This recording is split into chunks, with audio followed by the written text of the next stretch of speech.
Okay, Samya को अब हमने जो कुछ बास्केट्स दिए हैं वो उसका कलर पहले बताएंगी। When you are ready, Samya, you can tell us. Sorry? Red color. आगे आप इस तरफ आइए. Okay. The second ball. Samya उसको सूंघ रही है, उसको फील कर रही है, अपने सेंसरी ऑर्गन्स को यूज करते हुए उस कलर को आइडेंटिफाई करने की कोशिश कर रही है. When you are ready, tell us. Blue. Samya ने कहा ये ब्लू कलर है. एक और बॉल साम्या ने लिया है और वो अगर आप देखें तो उसी बास्केट में डाल रही है जिस कलर का बॉल है. When you are ready, you can tell us. अभी वो हाथों के बीच में उसे घुमाकर फील करने की कोशिश कर रही है उस कलर को. कान के पास जो वो बजा रही है वो अपने साउंड के सेंसेशन को यूज कर रही है और उस कलर को आइडेंटिफाई करने की कोशिश कर रही है. Blue colour.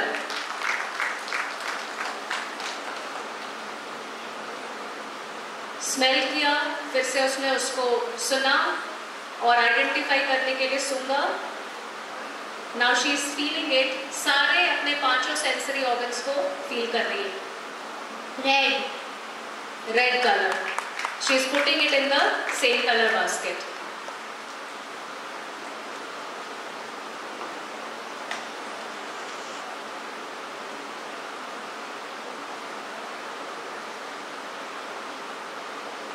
Which color?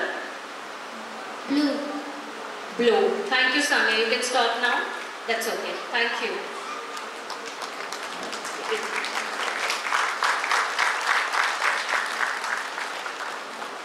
Thank you, Samya. Clap for her so that she can see it. Thank you so much, Samya. शुभा जो कि कलरिंग करेगी, मैं उनको कलर नहीं बता रही हूँ, कलर्स हैं वो खुद निकालेंगे फील करके and will colour.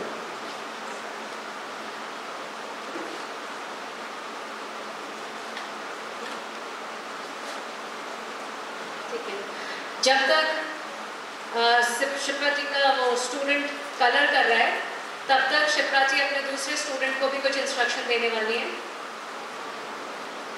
Introduce my next student. She's Adya. I'm 16 years old and I'm here to identify objects in 1 feet distance. Adya object को टच भी नहीं करेगी, फील भी नहीं करेगी. From a distance I give us an object और वो आँख में पट्टी बांध के उन ऑब्जेक्ट्स को आइडेंटिफाई करके बताएंगी. आद्या आप तैयार हैं? Please bye.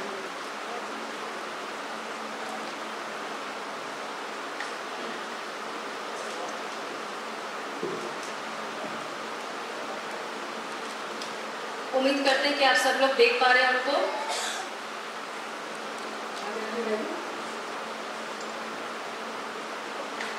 Adya, can you identify what is this? A purple color ball.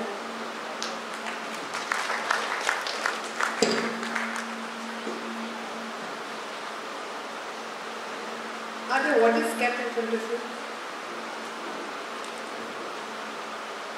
It's a wallet and it is lavender color. Correct. और कुछ? I can identify the picture in this wallet, which is a bunny. Correct.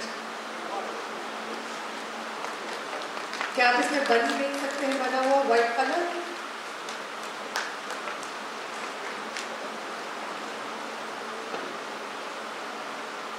Adya, can you identify what is kept in front of you? A book. Okay. Anything else? The title of the book is Sudha Murti. Okay. Anything else? How the mango got its magic. Correct. And क्या आप किताब का colour कुछ identify कर सकते हैं? Green. Okay. The title of the book is Sudha Murti, how the mango got its magic. And Adya, last thing, can you identify what is kept in front of you? A card. What else? Brown color card. Correct. Single digit 9. Absolutely correct. It's a brown color card and its number 9 is written. And last, can you identify what is kept?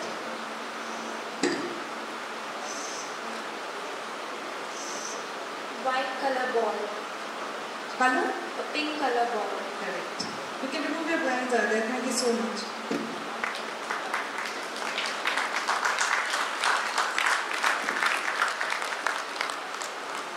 Marishika, coloring कर रही हूँ.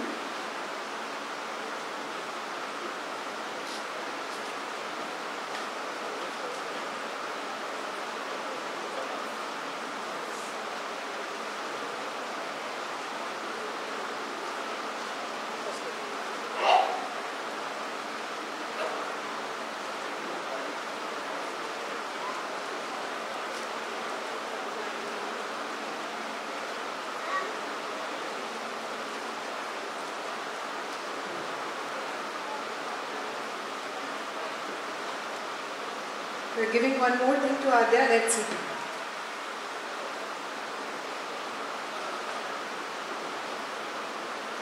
Adya, are you ready?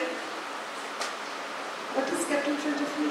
Just feel and whatever you can tell. It's a Aadhaar card. Okay. There's a post-size photo on it with a man wearing blue pagri. Okay, correct. It has a barcode on it. Yes.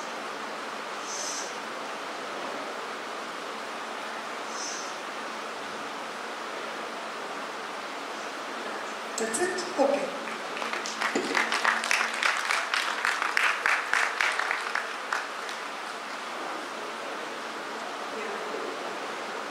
You can remove your blind, Adya. Thank you.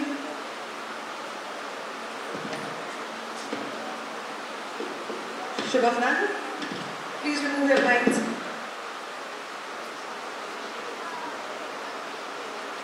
Well done.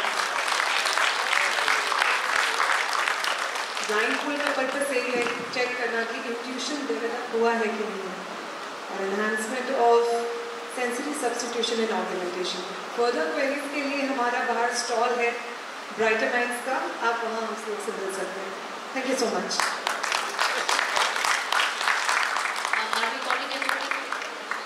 Experience sharing के लिए किसी को बुलाना है?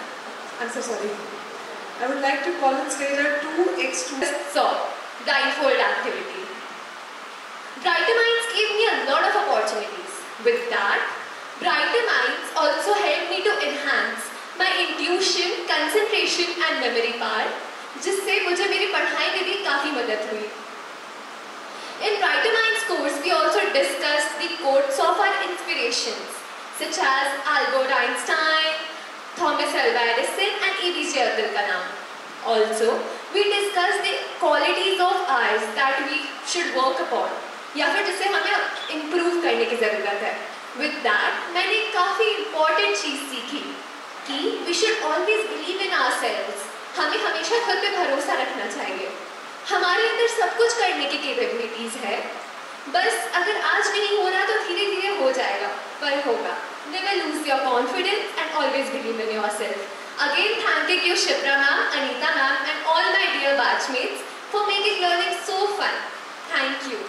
Thank you, Thank you so much. Hello everyone, my name is Nan Chauhan and I would like to share my views on the Brighter Minds program. At first, I will tell you that I was only 12 years old when I started the program, and I'm extremely happy to say that I was in the first batch of Brighter Minds Ranchi. Now, as being a student, the biggest thing to overcome for me is the academic pressure and stress.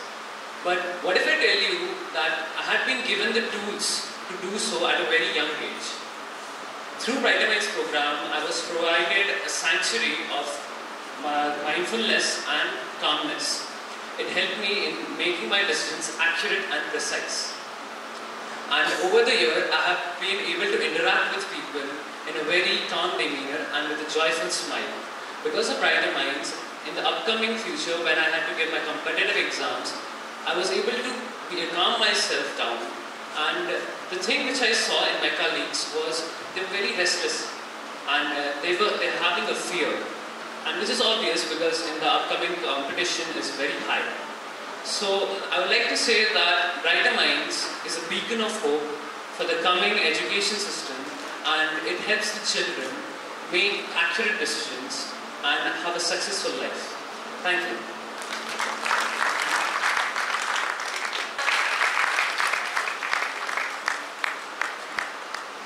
So I hope आप सबको ये surprise पसंद आया and आप इसके बारे में जानने के और इच्छुक हैं. इसकी फर्दर क्वेरीज झारखंड में इसका सेंटर कहाँ है, ये सारी जानकारी आपको बाहर स्टॉल पे मिल जाएगी. Closing remarks for this panel discussion. जैसे शिप्रा ने कहा कि ये कोई मैजिक नहीं हो रहा था जो बच्चों कर रहे थे. This was their inner intuition and sensory substitution. हमें लगता है कि सिर्फ जो हम आँखों से देख सकते हैं वही सब कुछ है, बट अगर आँखें बंद हैं तो बाकी सेंस ऑर्गन्स भी एक्टिव हैं, पर हम अपनी इस पावर को इस्तेमाल नहीं करते. So with that we will conclude this panel discussion 2 with a short story. एक बार एक मिनिस्टर साहब एक सेशन को संबोधित कर रहे थे और उन्होंने अपने गाँव की एक वाटरमेलन खाने की कंपटीशन के बारे में चर्चा की. इस गांव में एक किसान था जो तरबूज उगाया करता था अपने खेतों में, और हर साल बच्चों को इनवाइट करता था इस कंपटीशन में और कहता था कि आप सब तरबूज खाओ, पर आपको एक चीज़ का ध्यान रखना है, बीज आपको काटने नहीं है. मैं कटोरियाँ ले रहा हूँ, उसमें बीज जो है वो सारे निकाल के डालते जाना. Don't bite the seeds. और क्या करता था वो किसान, थोड़ी देर बाद बताती हूँ. अब इस पर्टिकुलर जगह पे एक छोटा बच्चा जो हर साल इस कंपटीशन में पार्टिसिपेट करता था बड़ा हुआ और फिर पढ़ाई के लिए गांव छोड़ के बाहर शहर चला गया. 6-7 साल बाद वापस आया तो बहुत क्यूरियस था कि वो कंपटीशन चल रहा है नहीं चल रहा है. जाके वो ढूंढता है, उसे पता चलता है कि कंपटीशन चल रहा है. अभी गया देखने के लिए तो बड़ा सरप्राइज हुआ कि वाटरमेलन का जो साइज़ इतना बड़ा हुआ करता था उसके टाइम पे वो बिल्कुल छोटा रह गया है. तो उसने पता किया कि ये छोटे वाटरमेलन्स का क्या सीन है. तो उसको पता चला कि पहले उसके पापा ये ऑर्गेनाइज करते थे और अपने खेतों के बेस्ट वाटरमेलन इस कंपटीशन में दिया करते थे. बेटा जो था वो थोड़ा बिजनेस माइंडेड था, आज का एंटरप्रेन्योर था, अपने प्रॉफिट्स पे काफ़ी ध्यान रखता था. उसने मतलब कंपटीशन में फ्री में मैं वाटरमेलन खिला रहा हूँ, why should I give my best watermelons. Process उसने वही रखा कि बीजों को इकट्ठा करना है. पापा उसके क्या करते थे, उन बीजों को अपने खेतों में वापस डाल के फिर से वाटरमेलन उगाते थे. अब क्योंकि वो बेस्ट बीज थे तो बेस्ट वाटरमेलन आते थे खेतों में. बेटे ने थोड़ी ज़्यादा होशियारी दिखाई तो वाटरमेलन छोटे हो गए और 7 सालों में वो पूरा वाटरमेलन का जो इतना बड़ा सुंदर जनरेशन था वो सिमट के छोटा छोटा और छोटा होता गया. So what is the message here? Human generation के अंदर कुछ 25 सालों में जो भी चीज़ें हैं वो विलीन हो जाती हैं, ऐसा उस स्टोरी में मिनिस्टर साहब ने कहा. Just coating him. और 200 साल के बाद हमें पता चलेगा कि हम आज जो कर रहे हैं अपनी जनरेशन के साथ उसका रिजल्ट क्या होगा. So are we giving them the best watermelons और are we compromising in it? I think ये हम सबके लिए एक सोच का विषय है कि हम अपने साथ क्या कर रहे हैं और अपने आने वाले जनरेशन्स के साथ क्या कर रहे हैं. So with that, I will now request our team to felicitate हमारे चारों speakers को with the mementos. I will invite Commander Rao to felicitate all our one speaker, Dr. Shadma Shaheen. Okay. Dr. Shadma Shaheen, please. A big round of applause for our speaker. I'll request our sister to felicitate, Mrs. Poonam Seth, and give away the memento. Thank you. May I now request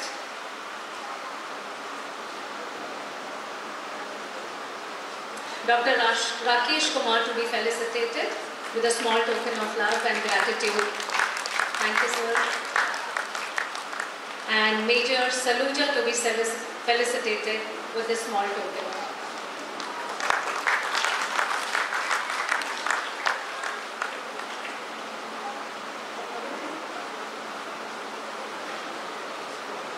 Okay. हम लोग request करेंगे अपने existing panelist को to remain on the stage for a small group photograph और panel 3 के सारे guests को हम आमंत्रित करना चाहेंगे along with their moderator Shilpi ji on the stage. Rakesh Brahmar ji from art of living,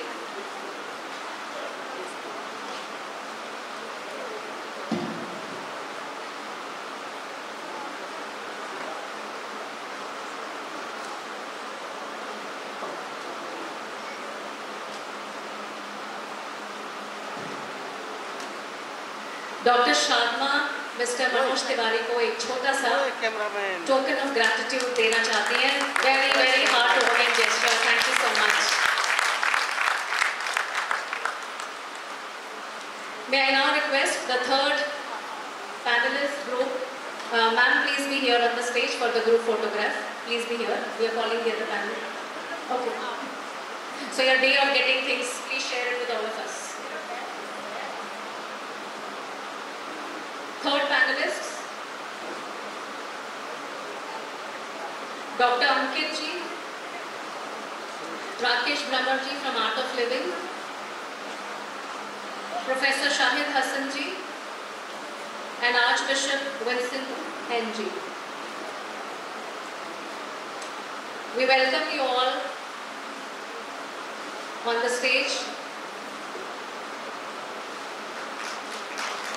Thank you, Poonam ji, for this gratitude and love and appreciation that you have shown to all of us. Group photo के लिए आप सब लोग यहाँ आ जाएं।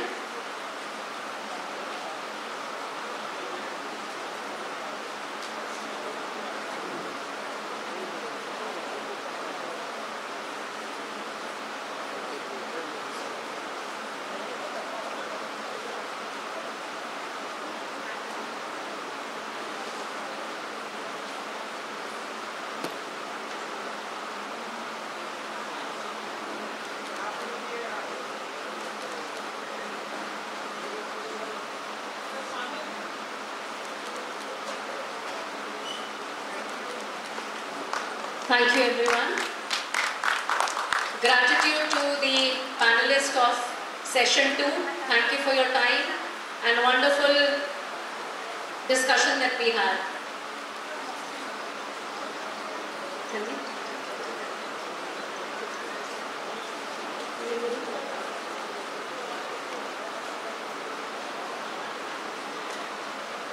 Shilpi ji, over to you.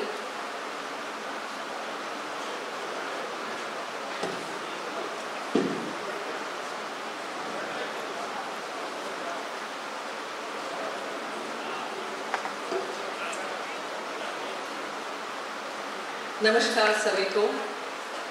Lunch के बाद जब सारे सीट्स भर गए तो हम ऑर्गेनाइजर्स का खुशी का ठिकाना ना रहा। आप सबका धैर्य और डिटर्मिनेशन को हमारा प्रणाम। ये हमारा थर्ड और लास्ट सेशन है डिस्कशन का और इसके बाद हम एंटरटेनमेंट प्रोग्राम की ओर अग्रसर होंगे, तो कृपया करके कुछ देर और हमारे साथ। इस सेशन का विषय है इकोलॉजी एंड पीस। इकोलॉजी यानी कि पारिस्थितिकी जीव विज्ञान, बहुत बड़ा शब्द है ना, मैंने भी गूगल से ढूंढा है। इकोलॉजी जिसमें जीव समुदायों का उसके वातावरण के साथ पारस्परिक संबंधों का अध्ययन करते हैं। निश्चित रूप से हम इंसान भी इसी जीव विज्ञान में आते हैं और हम एकमात्र ऐसे professor Shahid Hasan MA PhD has been the former head of the Department of Psychology, Ranchi University. Presently, he is an expert mediator at Jharkhand State Legal Services Authority, Jhalsa. आप हाजी इमाम अली एजुकेशनल ट्रस्ट के अध्यक्ष भी हैं, जिसके तहत एचएच हाई स्कूल ब्राह्मणे पिछले 14 वर्षों से ब्राह्मणे और उसके आसपास रहने वाले अनाथ और वंचित बच्चों को मुफ्त में क्वालिटी एजुकेशन प्रदान कर रहे हैं. He also comes from a family of freedom fighters. His father was awarded the Tamra Patra for his contribution in freedom movement of India, especially in Jharkhand. His father also took active part in the Quit India movement in Hazaribagh in 1942. He has worked as research investigator in a project specifically related to the problems of the people of Jharkhand. It was a project which was sponsored by Freiburg University, Germany in 1971. Apart from all this, he has to his credit more than 200 articles which has been published in newspapers, magazines and journals related to interfaith teaching. Professor Hassan, I could have gone on and on with your allocates if only I had that kind of time. Thank you so much for being here. Last but not the least, हमारे सबसे youngest speaker आज के. इस panel में हमारे guest Shri अंकित जैन, राहतगढ़, मध्य प्रदेश से. आपने BA and MA Jain दर्शन में किया है और MA में गोल्ड मेडलिस्ट भी रहे हैं. आप संस्कृत में B.Ed है और सिद्धांत शास्त्र में उत्तीर्ण हैं. आपने 5 साल का करणानुयोगा का स्टडी किया है और टॉपर भी रहे हैं. आप न्याय और फिलॉसफी में भी क्वालिफाइड है. जैनिज्म पर 300 से भी ज़्यादा किताबों पर स्टडी कर चुके हैं. आपके 2000 वीडियोस YouTube और दूसरे चैनल्स पे चल रहे हैं और 18,000 से भी ज़्यादा आपके सब्सक्राइबर्स हैं. अंकित जी, आज आपके बीच आप हमारे बीच उपस्थित हैं, ये हमारे लिए बहुत बड़े सौभाग्य की बात है. I welcome all 4 distinguished speakers to this forum today and thank you all for being a part of this discussion. जैसा कि आप सबको हमने पहले ही बताया, आज का टॉपिक है इकोलॉजी एंड पीस.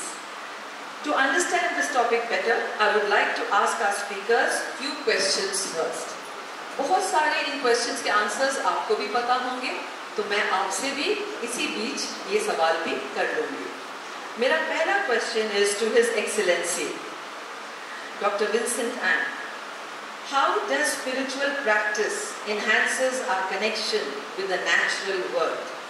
आध्यात्मिक अभ्यास प्राकृतिक दुनिया के साथ आपके जुड़ाव को कैसे बढ़ाते हैं?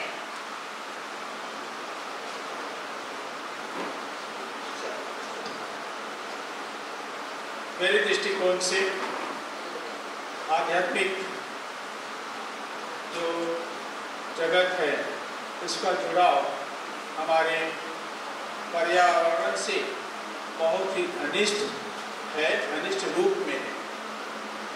और इसके पीछे सच्चाई ये है कि जो हम पर्यावरण के तौर पर देखते हैं, जो ठोस रूप में प्रकृति के रूप में दिखाई देती हैं चीज़ें, पहाड़ पर्वत हो, नदी नाले हो, जीव जंतु हो और हम स्वयं, हम लोगों में भी वो स्पिरिचुअल एलिमेंट है. और इसी स्पिरिचुअल एलिमेंट के कारण ये जुड़ाव बहुत ही करीबी है. Absolutely fine. Thank you so much, His Excellency.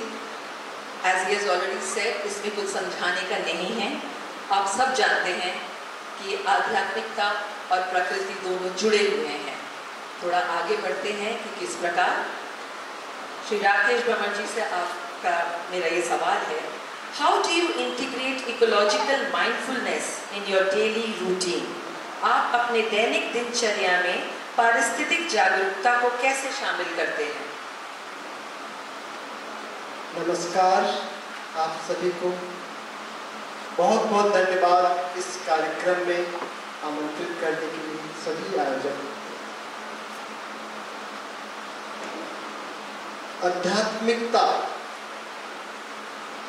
जैसे कि हमारा ये टॉपिक ही है इकोलॉजी एंड पीस। एक शांत व्यक्ति ही शांति फैला सकता है।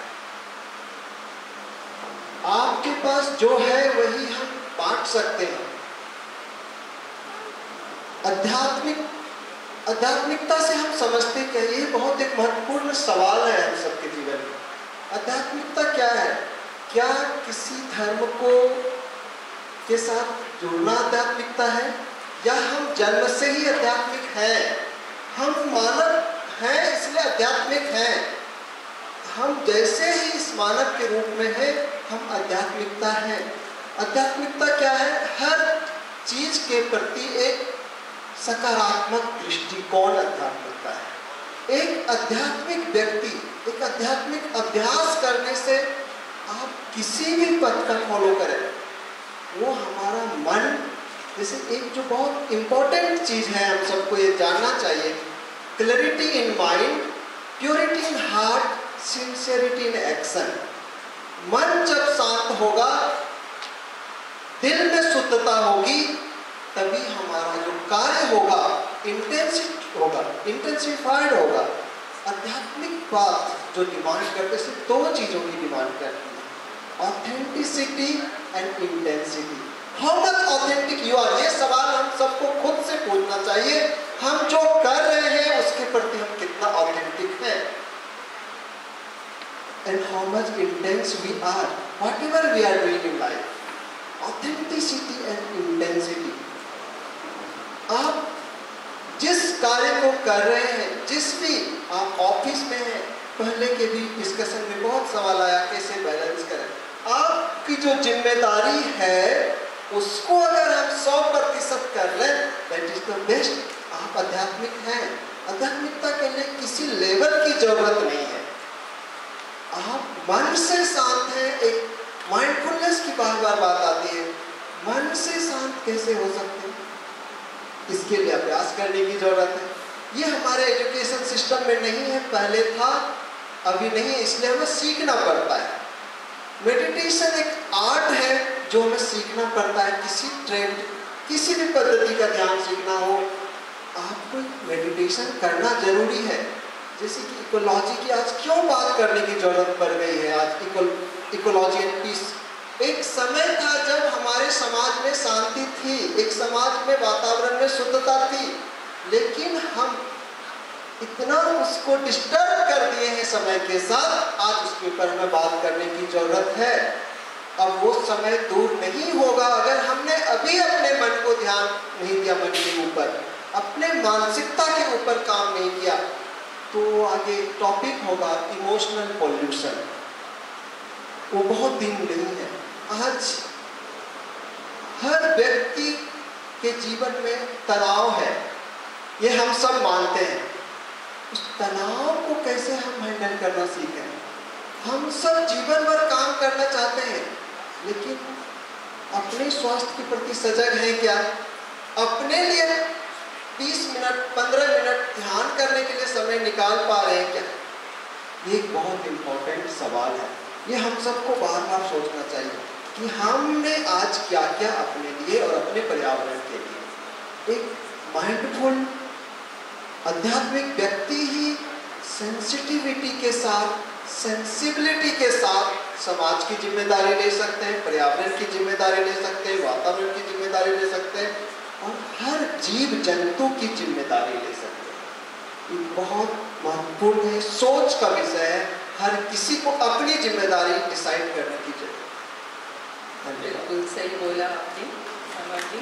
इकोलॉजी को लेकर उन्होंने कनेक्ट किया, तो आप अपने सराउंडिंग के साथ किस तरह से रह रहे हैं, वही बैलेंस है, वही माइंडफुलनेस है। जो भी आप कर रहे हैं, आप ये अगर सोच के चल रहे हैं कि इसका प्रभाव मेरे एनवायरनमेंट पे क्या पड़ेगा, तो बस आप माइंडफुल हो गए हैं। Thank you so much professor Amar ji. मैं अपना नेक्स्ट सवाल प्रोफेसर हसन जी से पूछूंगी। Professor Hasan, can you share a moment when being in nature transformed your spiritual outlook? एक बार मैं हिंदी में इसको बता दूं। क्या आप कोई ऐसा पल बता सकते हैं जब प्रकृति में रह के आपका आध्यात्मिक दृष्टिकोण बदल गया हो? सबसे पहले तो मैं आप सबों को बहुत बहुत धन्यवाद देना चाहता हूँ। मुझे बात याद आ रही है 1886 में इटली के असासी शहर में एक वर्ल्ड इंटरफेथ सेमिनार हुआ था, जिसमें जितने जर्नलिस्ट ग्रुप को आप लोगों ने इनवाइट किया है, उसमें Christianity, Islam, Buddhism, Hinduism and Buddhist and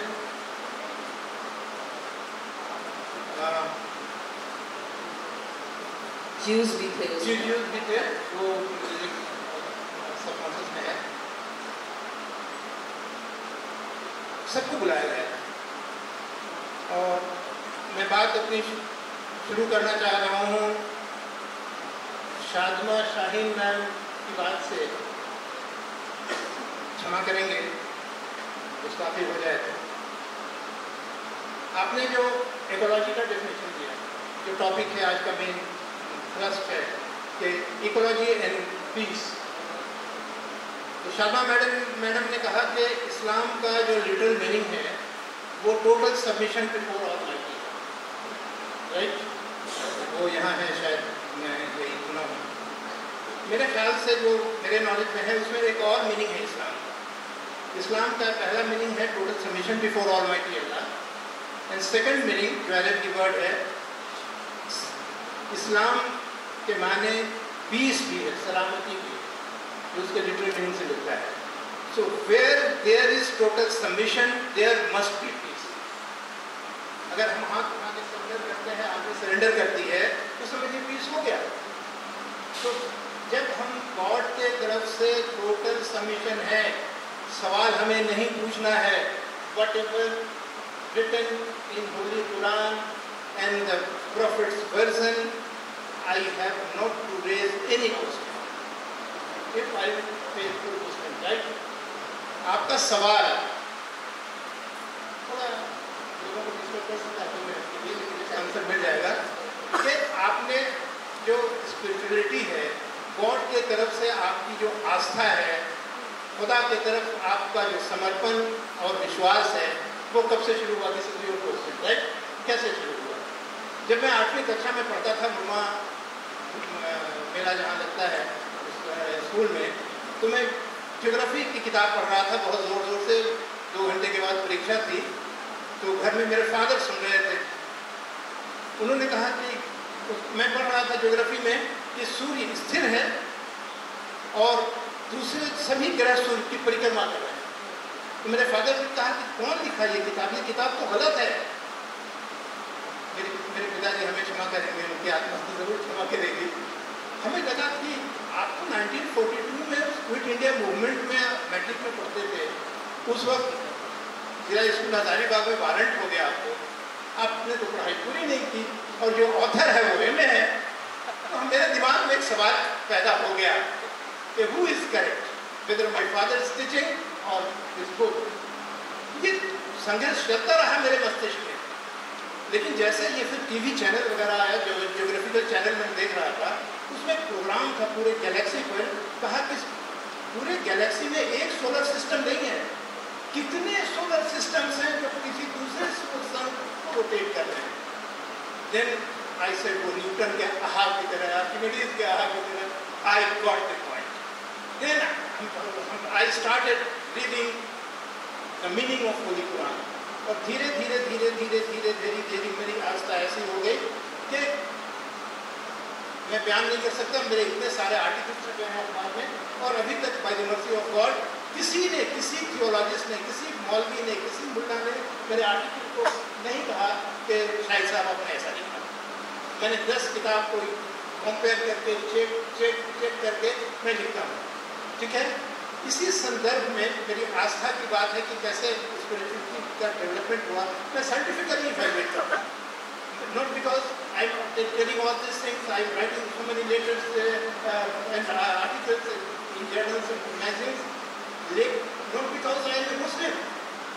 अगर मैं मुसलमान नहीं होता, मैं मेरे नॉलेज मैं किसी धर्म में जन्म लेता, मेरा इतना ज्ञान होता तो मैं वही लिखता, बिकॉज आई एम कन्विंस्ड। वो साइंस है, उसको 1000 बार कीजिएगा तो प्रूफ हो जाएगा, इसमें सही 2 बार की सकते। तो मैं ये कह रहा हूँ मैडम, एक बात बढ़ाते हुए कि ये आस्था और कैसे मजबूत होती है, और अभी के जो माहौल है, पूरी दुनिया में उथल पुथल है, धर्म के नाम पर युद्ध हो रहा है, वहाँ इसराइल और हमास और पूरी दुनिया में नफरत की बीज बोई जा रही है, फसल काटी जा रही है, राजनीतिक फसल काटी जा रही है। मैं 1 मिनट और आपसे सबूत दे रहा हूँ। मैं साहेबगंज से दुमका यूनिवर्सिटी में एमए का प्रैक्टिकल वाइवा लेने जा रहा था। रास्ता बहुत खराब, सड़क बहुत खराब थी, कोई बस नहीं चलती थी। जूलॉजी डिपार्टमेंट के 2 प्रोफेसर भी परीक्षा लेने साहेबगंज आए थे, उनको भी दुमका जाना था नेक्स्ट डे प्रैक्टिकल एग्जाम देने। हम 4 थे, हम लोगों ने कहा कि चलो टैक्सी कर लेते हैं, मार्शल वगैरह को गाड़ी, और चले जाते हैं। रास्ते में एक मशीन की दुकान में प्रोफेसर ने कहा कि शायद साहब चाय पियेंगे, गाड़ी रुकिए। वो रमजान का महीना था, मैं रोज़ा रखा हुआ था। उन्होंने कहा कि चाय पियेंगे, पीजिए। तो पाठक जी थे, वो प्रोफेसर ऑफ जूलॉजी, कहे कि शायद साहब चाय नहीं पियेंगे तो मैं भी चाय नहीं पीऊँगा, ठीक है। मछली की दुकान थी, उन्होंने कहा कि शायद साहब मेरी PhD, मेरा सारा रिसर्च मछली पर हुआ है। हमने कहा कुछ बताइए। उन्होंने कहा कि मनु की कहानी बताई उन्होंने। मैं बहुत शॉर्ट में कह रहा हूँ कि उन्होंने मनु की कहानी बतलाई है कि मनु के बारे में आप जानते हैं, क्योंकि मनु के बारे में मैं मनु स्मृति जानता हूँ, क्योंकि मनु सूर्य पुत्र थे और वो डेली नदी किनारे जाते थे और सूर्य भगवान को अर्घ्य देते थे। एक दिन अब घर आके तुलसी के पौधे पर पत्ता छिड़कते थे, पानी छिड़कते थे। एक दिन उस कुंडली में एक छोटी सी मछली आ गई। मनु तो ऋषि थे, मछली को निकाल के फेंक कैसे देते, मार कैसे देते, क्योंकि मछली कैसे आ गई मेरे बर्तन में। उन्होंने दूसरे बर्तन में रख दिया। थोड़ी देर के बाद देखा कि मछली का साइज बड़ा हो गया। देखिए पता नहीं मैं क्या यूजर हुआ, क्या हुआ पता नहीं। फिर थोड़ी देर बाद देखा और मछली का साइज बड़ा हो गया। तो इनको लगा कि कुछ स्पेशल फिश है, नहीं रखना चाहिए। वो नदी के किनारे गए और मछली के सामने रख के पानी के पास उन्होंने कहा कि भगवान आप कोई साधारण मत्स्य नहीं है, आप बताएं आप कौन हैं। तब भगवान विष्णु प्रकट हुए और कहे कि मनु मैं तुमसे बहुत प्रसन्न हूँ, मैं भगवान विष्णु हूँ, ये मेरा मत्स्य अवतार है और मैं तुम्हें एक जिम्मेदारी देना चाहता हूँ।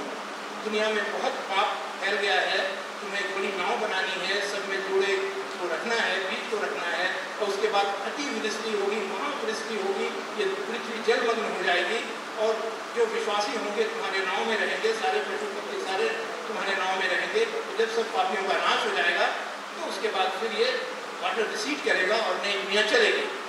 मैंने सर पे हाथ पकड़ लिया। हम कहे कि पाठक जी ये तो कुरान में प्रॉफिट नूह अलैहिस्सलाम का जिक्र है, ये तो वही कहानी है, वही कहानी। हम कहे कि हाँ कुरान में वही है, बाइबल में वही है और तोरा में वही है, के होली बुक में।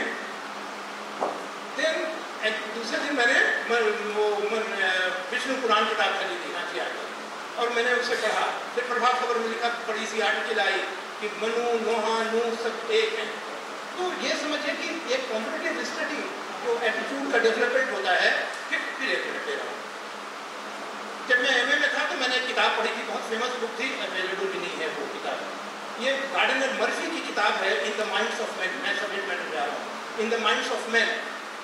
वो गार्डनर मर्फी और लुई मर्फी उनके भाई के साथ में इंडिया आई थी पार्टीशन के बाद, तो उन्होंने इंडिया के में कॉमन राइट के बारे में उन्होंने लिखा है। तो किताब का नाम है in the minds of man. उन्होंने शुरू में ही लिखा है, चूंकि जो युद्ध की भावना हमारे मस्तिष्क में उपजती है, इसीलिए शांति की भावना को भी जन्म देकर इसको बढ़ाकर अपने मस्तिष्क में लाना होगा, तभी युद्ध की समाप्ति होगी। ठीक है?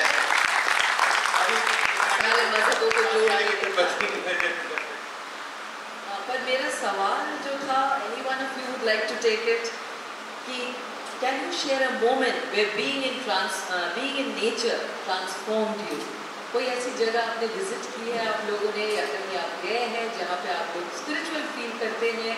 मंदिर तो हमें पता ही है, पर जैसे आप लोगों से अनुष्का जा रही थी, उन्होंने तो सारे मजहब जोड़ के बताया और कुरान ने भी उनको बहुत असर किया है। पर what will Vincent, do you have an experience where you've been to a place where it has transformed you spiritually? Must have been in your youth or long time back, because now it's all done and over with. But did you ever feel like this when you were a kid, or you went with your parents, or something like that happened?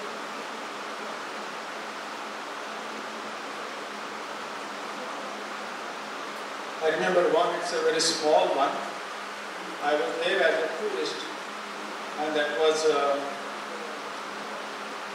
Rock Memorial, where our Prime Minister had recently been. So my visit to that Rock Memorial was many years ago.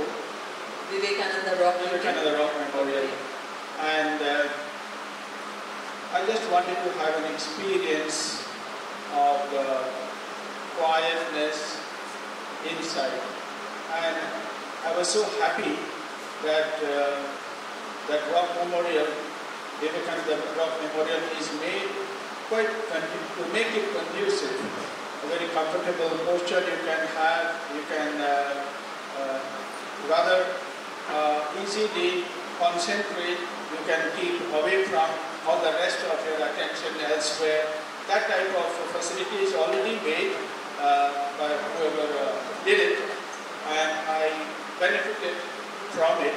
So after about 40 minutes or so, I was able to hear the sound of waves.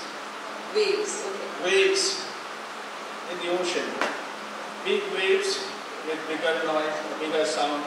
Small with a smaller sound. And sometimes even some birds that would be chirping. So it was a wonderful experience of being joined with the nature, united with the nature, and that experience of tranquility, experience of very enriching peace within. It was just that. So I remember that. So yeah, thank you so much. तो आप सभी मानते हैं, हाँ जी, पाली लायक चीज़ है। अपना Vivekananda rock पे जाके भी डॉक्टर विंसेंट को ऐसा फील हुआ। तो प्रकृति में रहने से आध्यात्मिक फीलिंग्स और आध्यात्मिक दृष्टिकोण बदल जा सकता है। शायद इसीलिए हमें ये मठ अच्छे लगते हैं, हमें ये बड़े बड़े मंदिर जो बनते हैं वो अच्छे लगते हैं, हमें गिरजाघर अच्छे लगते हैं, क्योंकि वहाँ जाके कुछ अलग हो जाता है। उसका इकोलॉजी, उसका जो इकोलॉजी जिसके ऊपर हम बात कर रहे हैं वो बदल जाता है और हमारा स्पिरिचुअलिज्म कहीं पे टच होता है। तो absolutely right you are Vincent. Now I move on to Ankit Jain ji for your fourth question. How can we inspire others to see the spiritual value of protecting our environment? Hindi में हम दूसरों को अपने पर्यावरण की रक्षा के आध्यात्मिक मूल्य को देखने के लिए कैसे प्रेरित कर सकते हैं? कड़मू जिनाड़, सबसे पहले आप सभी के देह रूपी मंदिर में विराजमान उस धैर्य भगवान को मैं नमन करता हूँ। वे बड़ी धैर्य और शांति के साथ सुनी जा रहे हैं। 3 शब्द जो सबसे पहले हमको समझने हैं, पहला आध्यात्म, दूसरा शांति और तीसरा प्रकृति। तीनों शब्दों को रीड करके ही मैं 4 बातें कहूँगा और उसमें पूरा कर दूंगा।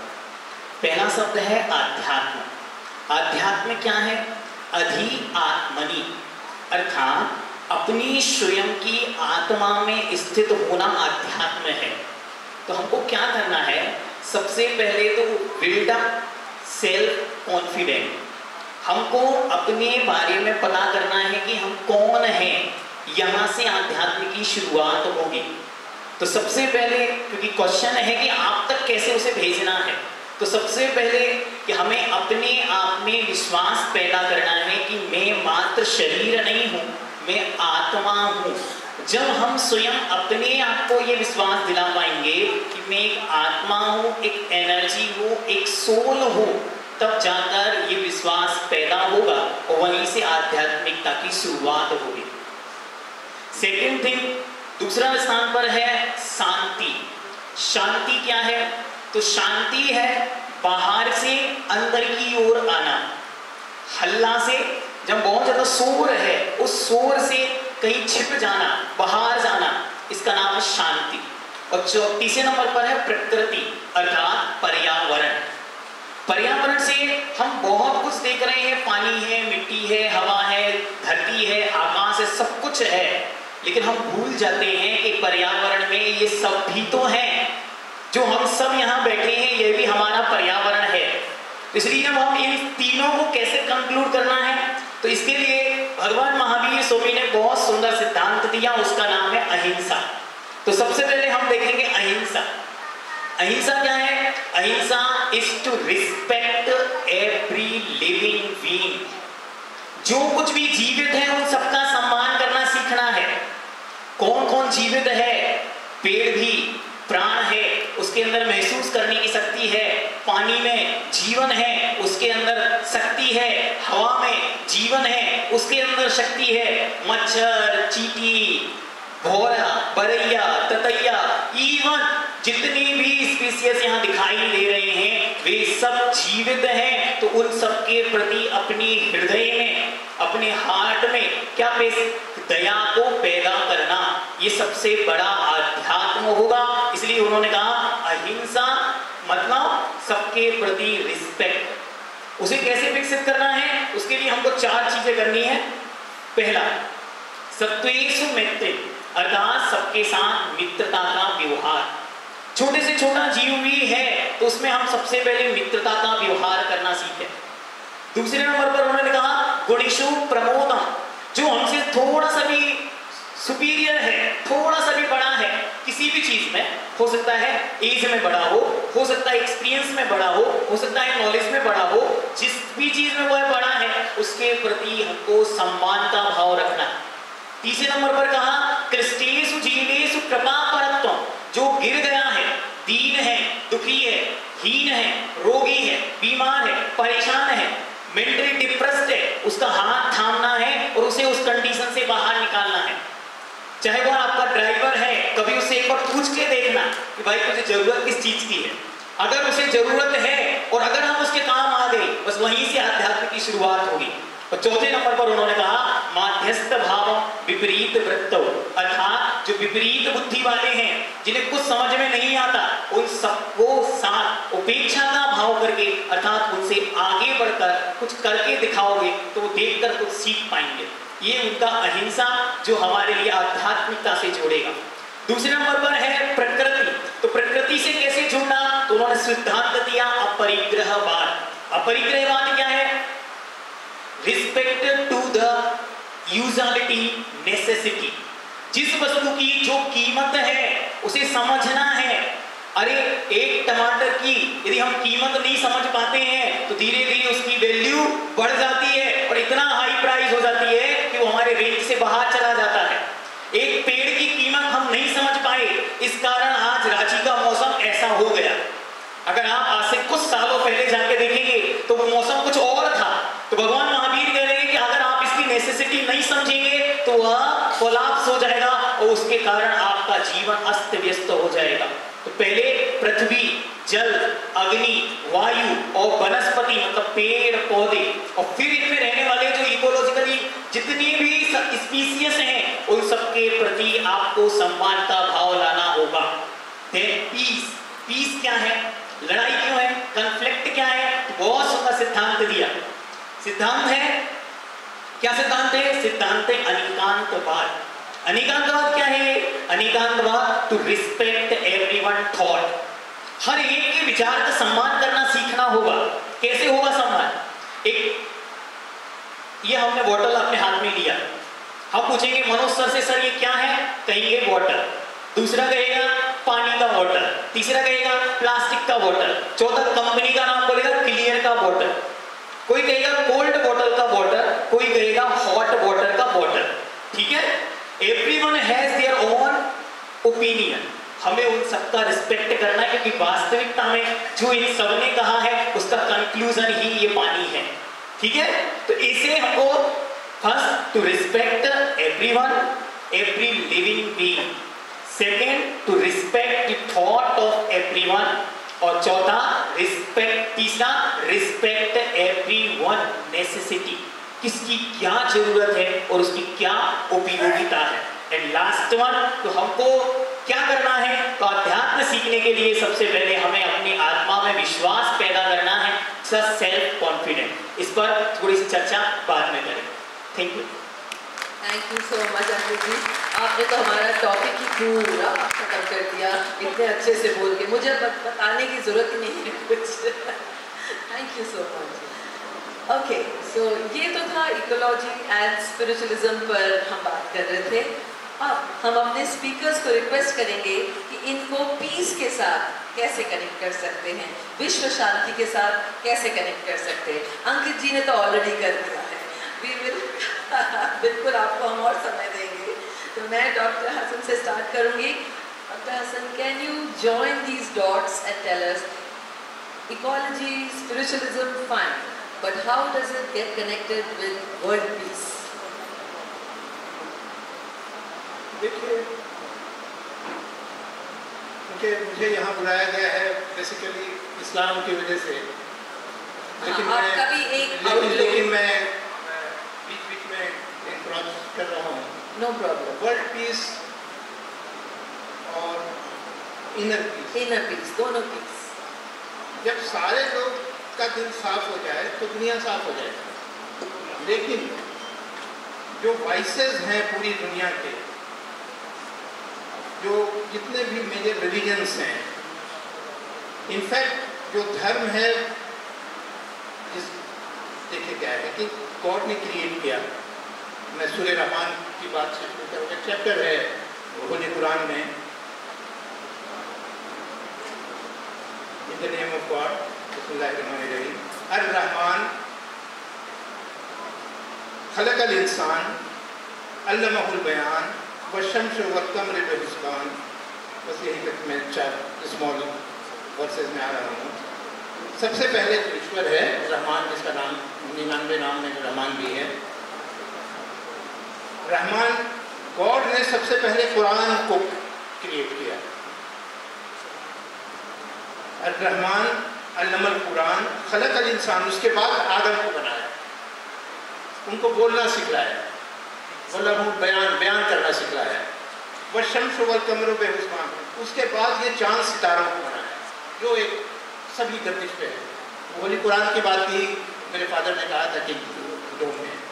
तो ये बात ऐसी है कि ये सारा कंसेप्ट ग्लोबल है।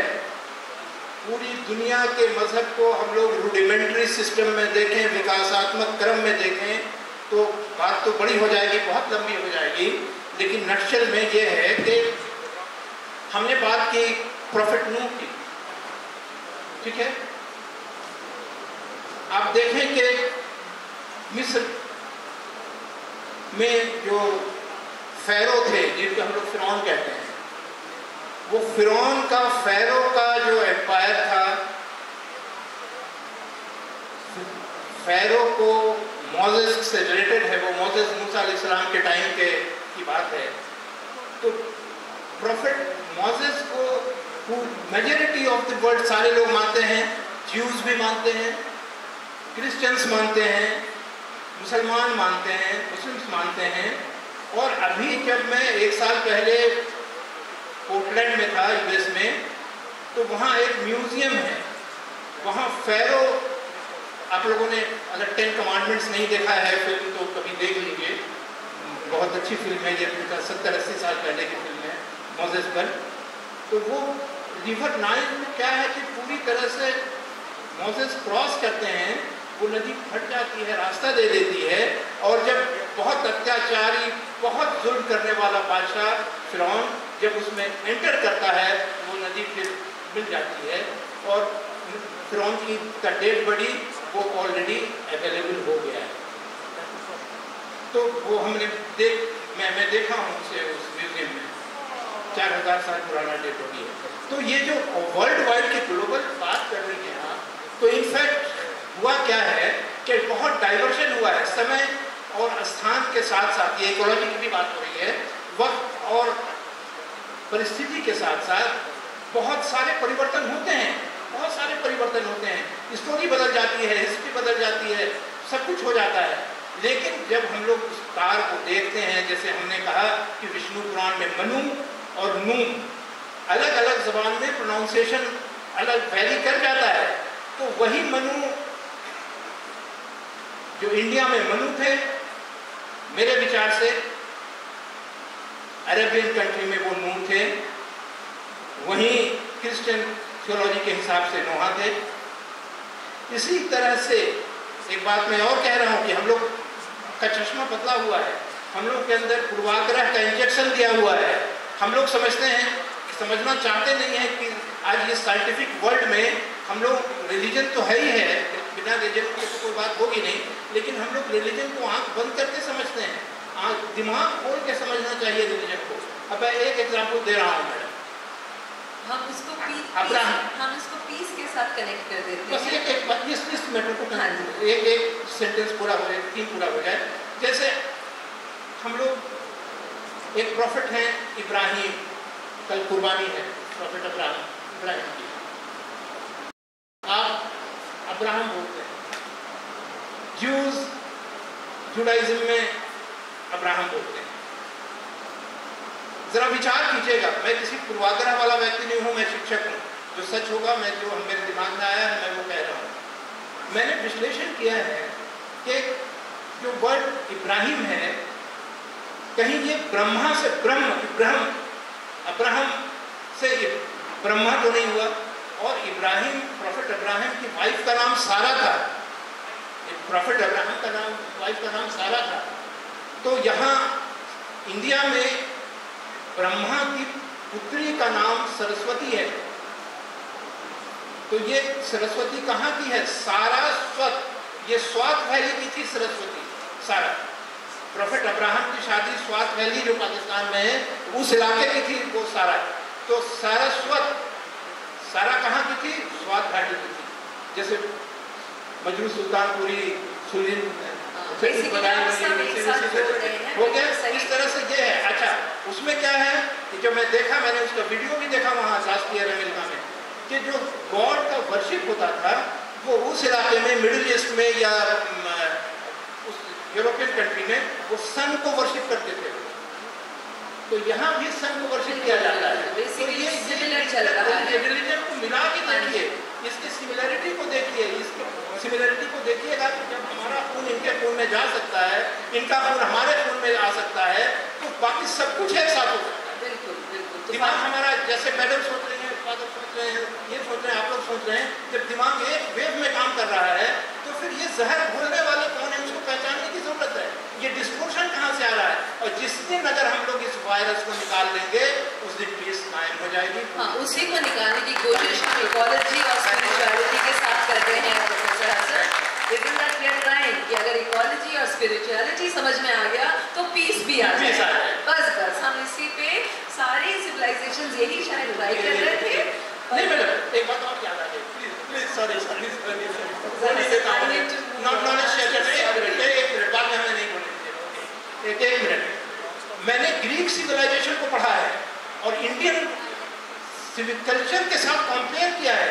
जैसे यहाँ जितने देवी देवता हैं सबके पोर्टफोलियो बटे हैं ना, कोई वर्षा में है, कोई विद्या में है, कोई लक्ष्मी है, तो एवरीथिंग। आप ग्रीक सिविलाइजेशन के गॉड एंड गॉडेसेस को देखिएगा, वहाँ सबकी पोर्टफोलियो बटी हुई है।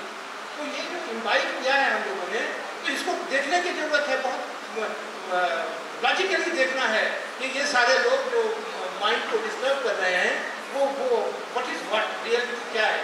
तो ये स्पिरिचुअलिटी है, हमको बिल्कुल साफ दिल से, कुरान में है लकुम दीनुकुम वलिय दीन, तुम्हारा दीन तुम्हारे लिए, हमारा दीन हमारे लिए। फिर कुरान में है there is no La इक्राह fee Deen, religion पर कोई कंपल्सन नहीं है। तो ये सारी बातें हैं मैडम, लेकिन अच्छी बात बोलने वाला कौन है? हम आप चार लोग हम आज बैठ के हम अच्छी बातें ही कर रहे हैं, हमें बिल्कुल नहीं बात करनी है जो हमारा पीस खराब कर रहे हैं। बिल्कुल। आइए अब आपका टर्न है, आप इसको पिरो पाएंगे कि इकोलॉजी एंड स्पिरिचुअलिज्म और पीस ये एक दूसरे से कैसे जुड़े हुए हैं। ये एक बहुत महत्वपूर्ण विषय आपने रखा है, बहुत विशाल भी है। हाँ। और शुरू होती है एक बिंदु से। जैसे फिर से मैं शुरू करूंगा कि एक पीसफुल माइंड ही पीस को स्प्रेड कर सकता है। पहला जरूरत है, पीस की बात तब कर सकते हैं, शांति की बात तभी कर सकते हैं जब हम खुद शांत हैं। क्या एक एजिटेटेड माइंड कभी शांति का संदेश नहीं दे सकते। शांति एक संदेश देने की बात नहीं, शांति एक अनुभव करने की बात है। जैसे कि सभी आध्यात्मिक गुरु आज कर रहे हैं, जैसे दादी कर रहे हैं, अलग अलग धर्म के गुरु कर रहे हैं, शांति अनुभव करा देते हैं, खुद शांत हो जाते हैं। शांति की बात करें तो बहुत सारे लिटरेचर शांति से लाइब्रेरी भरा हुआ है, लेकिन जो शांति का अनुभव, जो अभ्यासी हैं जिन्होंने ध्यान का अनुभव किया है, जो वो 15 मिनट कुछ मिनटों में जो शांति का अनुभव हो जाता है, उस अनुभव का कोई ज्ञान से तुलना नहीं की जा सकती। पहला चीज खुद शांत, पहला चीज अभ्यास एक जरूरी चीज है, ध्यान का अभ्यास प्रतिदिन करना। एक ध्यान का जो अभ्यास करने वाला व्यक्ति होगा वो अपने घर को शांत रखेगा, उनके घर में कलह नहीं होता है। जब खुद शांत हो गया पारिवारिक शांति हो गई, जो परिवार शांत हो गया तभी उस समाज में शांति स्थापित हो सकती है, एक गांव में शांति स्थापित हो सकती है। फिर वो आसपास के वातावरण का जिम्मेदारी ले सकते हैं कि डिसाइड कर सकते हैं इस गांव की आवश्यकता क्या है। हर गांव की, हर शहर की एक अलग आवश्यकता, जैसे कि कुछ शहरों की जल एक बहुत विकट समस्या है। हमारे जो प्रकृति के अलग अलग तत्व हैं, पृथ्वी हर क्षण बदल रही है, जल, अग्नि, ऐसे तो सब एक दूसरे को अपोज करते हैं, जैसे जल अग्नि को अपोज करते हैं। लेकिन अगर हमने जैसे डिस्टर्ब किया तो हमें कुछ उसके परिणाम भी देखने को मिले हैं। भूत में सुनामी मिले हैं, अर्थक्वेक मिले हैं। तो हमें इन प्राकृतिक रिसोर्सेस और प्रकृति के प्रति संवेदनशील होना होगा कि आज अगर हम एक प्लांट हटा रहे हैं तो उसके पहले हमने प्लांट लगाया है। छोटी छोटी बातें हैं, बहुत बड़ी बात नहीं, लेकिन छोटी छोटी बातों को अगर हम एक सामूहिक रूप से करेंगे तो एक बहुत बड़ा बदलाव आने की संभावना है और इसी से बदलाव आने की। तो प्राकृतिक का प्रकृति के प्रति संवेदनशीलता बहुत जरूरी है, व्यक्ति के प्रति संवेदनशीलता। आज हम जा रहे हैं रोड पे, किसी को देख के हमारे हृदय में क्या संवेदनशीलता आ रही है, हम अंदर से शांत हैं क्या, हम बोल तो रहे हैं कि हम बहुत शांति की बात कर रहे हैं। व्यक्ति जो है वो उसकी नीड क्या है, उसको हम कैसे मदद कर सकते हैं। बिल्कुल, जैसे अंकित जी ने बताया, we have to be अहिंसा और फीलिंग फॉर अदर्स की चल क्या रहा है, अपने चारों तरफ क्या हो रहा है। बिल्कुल, ये बहुत जरूरी है, थर्ड एंड वेरी इंपॉर्टेंट। कुछ सूत्र है, जो सिचुएशन जैसा है उसके प्रति एक्सेप्टेंस होना चाहिए, फिर ही हम बदलाव की बात कर सकते हैं। स्वीकारता जो है मन की शांति का एक रहस्य है और समाज में शांति फैलाने कोई भी चीज में पहला स्टेप है स्वीकारता। जब तक हम परिस्थिति को स्वीकार नहीं करेंगे बदलाव की बात नहीं कर सकते। आप जब स्वीकार कर लेते हैं तो हर दिन हमारा अलग होता है, मन हमारा शांत रहता है। हर व्यक्ति अलग होता है, हम उनको अपने अंदर समावेश कर सकते हैं। लोगों के विचार अलग हो सकते हैं, सबको साथ लेकर चल सकते हैं, टीम वर्क हो सकता है। इस स्वीकारता से संभव है। Thank you so much. आपने सिमिलर लैंडस्केप और मैं ये सोचती हूँ कि हम लोग सब इन बातों को याद भी रखेंगे। Peace, connecting it with ecology and spiritual. Ecology और पीस, पर्यावरण और शांति में बहुत ही निकटवर्ती संबंध है। मैं इसे स्थापित करने के लिए सर्वप्रथम जो शब्द है पर्यावरण का अंग्रेजी में इकोलॉजी, उसके जड़ स्तर वाले माने में जाना चाहूँगा। और इकोलॉजी शब्द कॉइन किया गया है यूनानी भाषा से दो शब्दों को लेकर के, और ये दो शब्द हैं यूनानी भाषा में ओइकोस और लोगोस। लोगोस तो हम जानते हैं साइंस जो एक सिस्टमेटिक स्टडी होती है, किसी भी विषय पर लोगोस होता है, किसी भी विषय पर स्टडी होती है। लोगोस का माने शब्द भी होता है। तो ये ओइकोस यूनानी भाषा में इसका अर्थ होता है घर, आवास, और उस घर का मतलब किसी मकान से नहीं, किसी एक ढांचे से नहीं, लेकिन इस घर को समझना है एक आशियाना के रूप में, एक माहौल के रूप में, एक वातावरण के रूप में। और इसे हम और भी अच्छी तरह से समझ सकते हैं। हम लोग आर्थिक रूप में अलग अलग शक्ति वाले हो सकते हैं, और इसीलिए कोई भिखारी परिवार होगा जिनका अपना मकान ना हो, वो गली गली घूमते हैं, भीख मांगते हैं, लेकिन शाम को फिर एक परिवार इकट्ठा होता है, एक साथ खाते हैं। वो परिवार जहाँ भी इकट्ठा होता है वही उनका घर है, इस माने में कि वे दिन भर के परिश्रम के बाद एक जगह माता पिता बच्चे मिल सके। ये जो वापस आने और उस वातावरण में एक दूसरे का सामीप्य का अनुभव करने, एक दूसरे के द्वारा स्वीकृति का अनुभव करने, एक दूसरे का सहारा, एक दूसरे का प्यार, इसका अनुभव जो उस जगह में अथवा उस आशियाना में होता है, वहाँ जो वातावरण बनता है अपनेपन का, स्वीकृति का, वही ओइकोस है, वही घर है। तो उसकी स्टडी ही इकोलॉजी है। अगर उस माने को अगर हम लेते हैं तो घर एक ऐसी स्थिति है जहाँ माता पिता, बेटे बेटी सबकी जो अपनी अपनी पहचान है उसको भी स्वीकृति है, और एक दूसरे में जो दूरी है, एक माँ है तो पिता नहीं है, पिता है तो माँ नहीं है, बेटा है तो पिताजी नहीं है, बेटी है तो माँ नहीं है। तो ये जो अपना अपना एक परिचय है, अपनी पहचान है, उसको स्वीकृति मिलती है बाकी 3 सदस्य से, और उसी रूप में उसकी कदर होती है। बेटी की कदर बेटे के रूप में, पिता की कदर पिता के रूप में, माँ की कदर माँ के रूप में, बेटी की कदर बेटी के रूप में।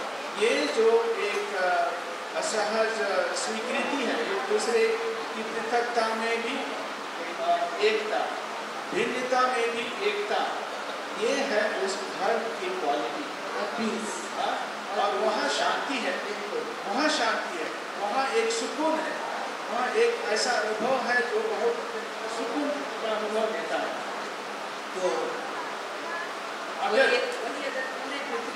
पूरे पृथ्वी में वैसा वातावरण बने तो ये तो ऑटोमेटिक रिजल्ट है, लेकिन हुआ क्या है कि हम लोग उसमें पृथकता को ज़्यादा बल देते हैं, और विशेष करके हम इंसान जो इसी प्रकृति के ही अंग हैं, और हम लोगों में क्षमता है, विवेक है, जो शायद दूसरी प्रकृति के दूसरे चीज़ों में नहीं है। हम लोगों की जिम्मेदारी बढ़ जाती है। अगर हम उस जिम्मेदारी के साथ में इस ओइकोस वाले वातावरण को मेंटेन करेंगे तो हम भी एक पीसफुल जीवन के लिए ही कदम उठाएंगे, और अपने बीच में शांति रहेगी, और प्रकृति में जो भी उसमें है उनसे भी हमारा नाता रिश्ता ऐसा रहेगा कि वहाँ समन्वय होगा, वहाँ एक विशेष समझौता होगा, शांतिपूर्ण वातावरण होगा। Thank you so much. सही कहा आपने। अंकित जी, आप क्या कुछ ऐड करना चाहेंगे लास्ट में? देख लीजिए, आप वेट कर रहे हैं। बिल्कुल। Thank you ma'am. आपके धैर्य को फिर से नमन करते हुए थोड़ी सी बात और आपके सामने रखूंगा। पीस, वर्ल्ड पीस की हम बात कर रहे हैं, तो सबसे पहले वर्ल्ड पीस को 2 टुकड़ों में बांट लेते हैं, एक इनर पीस, एक आउटर पीस। आउटर पीस कैसे है? जैसे सुबह आप सोकर उठे और आपने कहा टूथपेस्ट, और देखा तो टूथपेस्ट खाली है।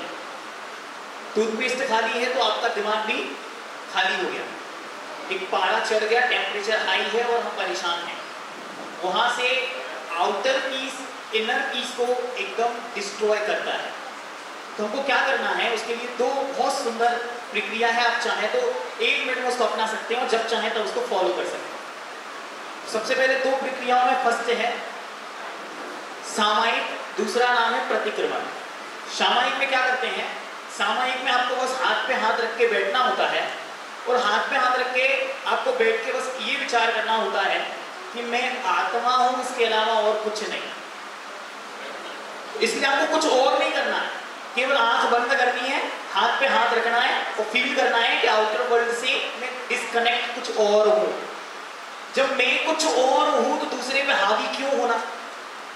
जो टूथपेस्ट नहीं ला पाया वो बच्चा या वो पत्नी, क्यों परेशान किया जा रहा है उसे? क्यों उसे टॉर्चर किया गया? क्यों उसे परेशान किया गया? क्यों उसे डांटा गया? तो हम जब अपने आप से कनेक्ट हो जाएंगे तो अपने आप ही एक शांति की स्थापना होगी। सेकंड स्टेप है प्रतिक्रमण, वो भी एकदम फ्लुएंट। कैसे करना? कुछ नहीं करना, अभी कर सकते 2 मिनट। उसके लिए क्या करना? खम्मामि सभ्य जीवाणम सभ्ये जीवा खमन्तु मे मेति में सर्वभूतेषु वैरम मच्छन्न केनवि। क्या बोलना है? सब मेरे साथ बोलेंगे, बोलिए। मैं सबको, बोलिए जोर से, मैं सबको क्षमा करता हूं, मैं सबको क्षमा करता हूं, सब मुझे क्षमा करें, सब मुझे क्षमा करें। बस अब इसको आपको रिपीट करना है, मैं सबको क्षमा करता हूं, सब मुझे क्षमा करें। तो आपका इनर पीस डेवलप हो जाएगा। तो आउटर पीस के लिए हमको उन्हें समझना पड़ेगा और इनर पीस के लिए हमें अपने आप से कनेक्शन बिल्डअप करना पड़ेगा। ज़्यादा फिर कभी समय मिलेगा तब आपसे बात करेंगे। Thank you. Thank you professor. तो सामने से चले बोलिए ना, तो बोलिए ना सामने से करने के लिए। आप लोग फोटो खींच रहे, बोलना चाहिए, बोल दीजिए। दीक्षित ब्रदर प्लीज आइए। हमारे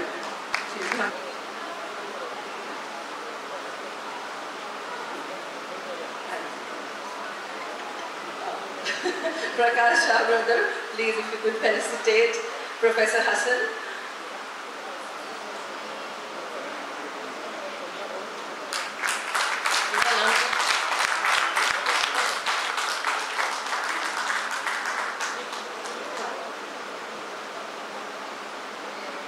Manoj brother, if you could please facilitate Shri Ankit ji.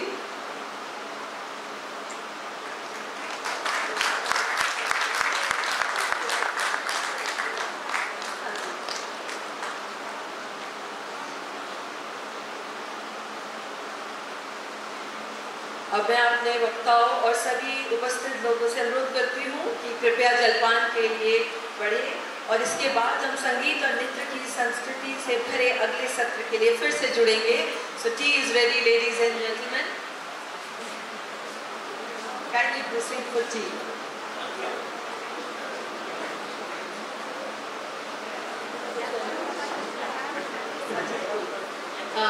बस 1 मिनट और बैठ जाए। Sorry for the confusion. I will invite brother Srinivas.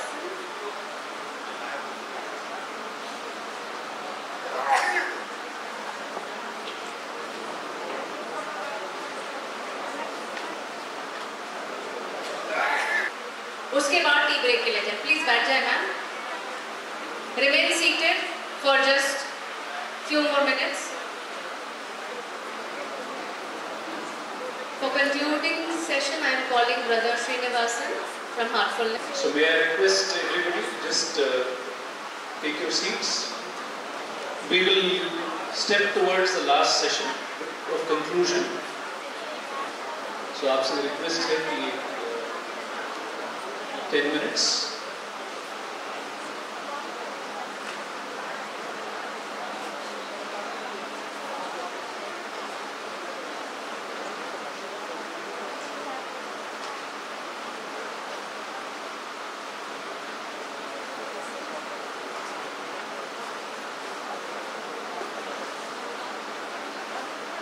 So sisters and brothers, सबसे पहले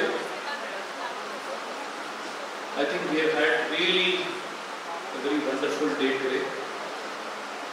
सबसे पहले before मैं कुछ कहूँ, मैं तहे दिल से entire audience, आप सब लोग का really शुक्रिया अदा करना चाहता हूँ, in the core of our heart.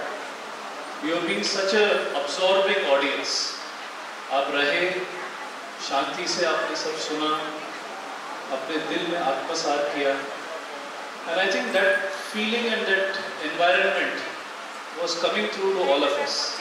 So gratitude from all our hearts that आपने आज पूरा अपना दिन for this seminar you took out and you came, and so many of our participants are coming from all over Jharkhand. They have travelled overnight from different stations. So really wonderful. I'm sure this message from so many of our speakers today, you will take it with you and you will take it far. So thank you to all of you. As we come to आज के event की conclusion की तरफ, मैं सिर्फ दो चीज़ों को सिंपल तौर पे on behalf of everybody, on behalf of Heartfulness share करना चाहूँगा. सबसे पहले ये है कि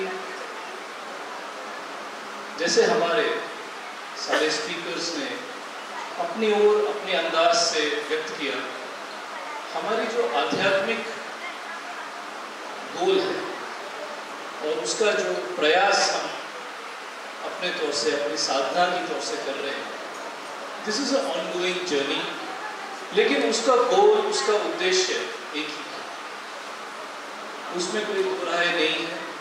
तो there is commonality of goal in our spiritual practice, in our sadhana. और जिस तरीके से हम कम्युनिटी और समाज में सेवा अपना दान करते हैं, वहाँ पे भी हमारा उद्देश्य एक ही है, मानवता का कल्याण. उसके तरीके, उसके ज़ायरे, उसके रिसोर्सेस वो अलग अलग हों हर संस्था के साथ, लेकिन उद्देश्य एक ही है. और जैसे हमारे पैनलिस्ट ने बहुत सही ब्यूटीफुली व्यक्त किया, हम सब महसूस भी ये करते हैं कि हम सब इंटरडिपेंडेंट हैं, वी आर ऑल इंटरकनेक्टेड. और जब हम ऐसे इवेंट्स में साथ आते हैं तो वो इंटरकनेक्टेडनेस का जो आभास है उसको हम एक बहुत रियल तौर पे महसूस कर पा रहे हैं. वो महसूसियत हमारे अंदर और जाग जाती है.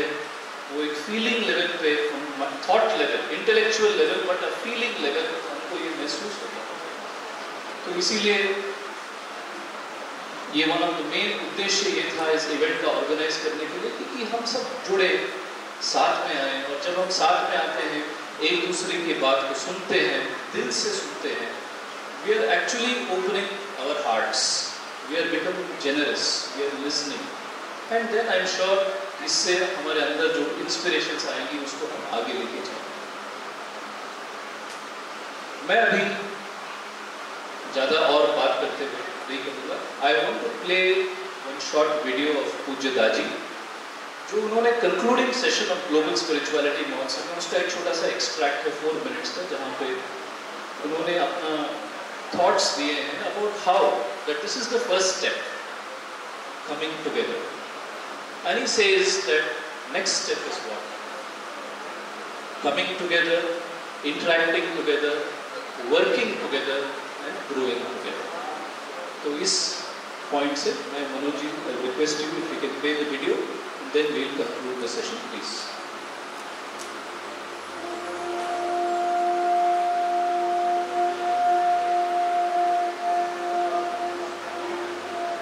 The dream of Swami Vivekananda ji, perceived by so many of us and now facilitated by Government of India and especially Cultural Ministry, who has supported this particular movement of bringing so many paths, so many followers together. Now that we have come together, it is just the beginning. What do we do next? What is the purpose of this meeting? Our goal is very clear, to bring about harmony within each community, through individual peace, the global peace. There is no magical wand that can change the level of peace and global harmony in one stroke. Lord Krishna could not attain it. None of us can attain it alone. We all have to work together, individually, one heart at a time. When so many samsthas, organizations have come together, as I say, it is just the beginning.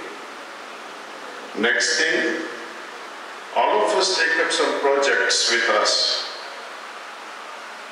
co-share those projects, implement those projects, and successfully complete those projects all across the globe, not just in India.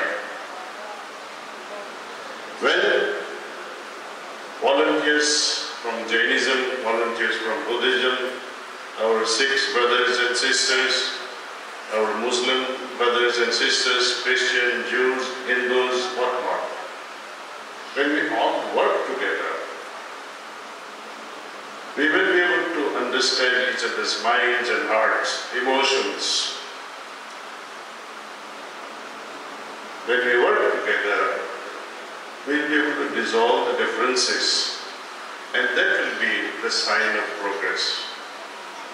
When we work together, it's the next step to just a mere beginning.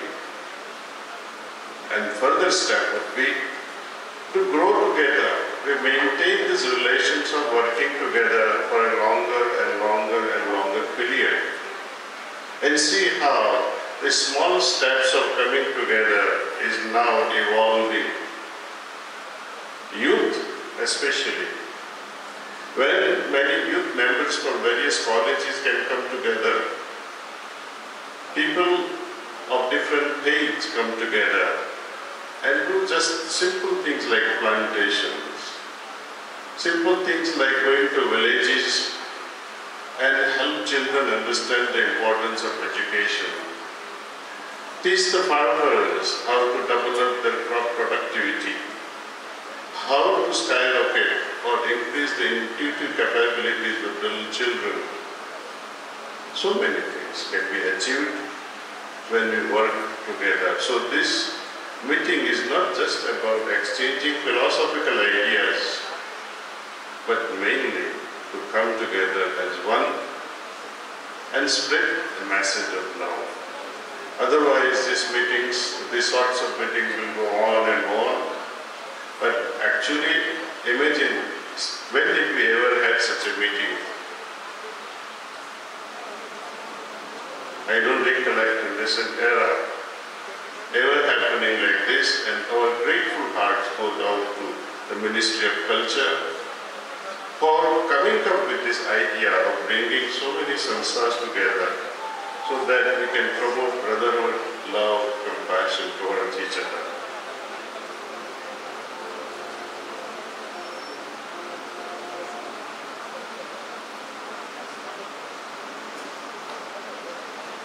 So, I think Pujya Daji has very nicely articulated the whole essence of this program, and in Jharkhand particularly, since most of us are from here, we are all working together with communities, we are working with youth, we are working with the government, we are working on numerous programs, plantation, trees, agriculture, mental health.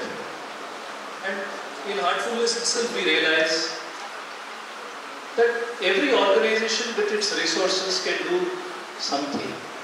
But when we come together, we partner with each other, we can bring more force. We can work with communities in a much deeper way, bigger way, quicker way. Our goals can be realized faster. So this event is an invitation for all of us to keep meeting, keep interacting, and let's start somewhere and see how this triggers a wonderful, wonderful collaborative experience. So in शब्दों के साथ मैं अपने to pause here, and before we go for tea, Manoj ji specific mention for his leadership, and Wish you all the very best, and let us all continue to meet, interact, and learn from each other. So with this, I'll just pass the baton to sister and guide us what next.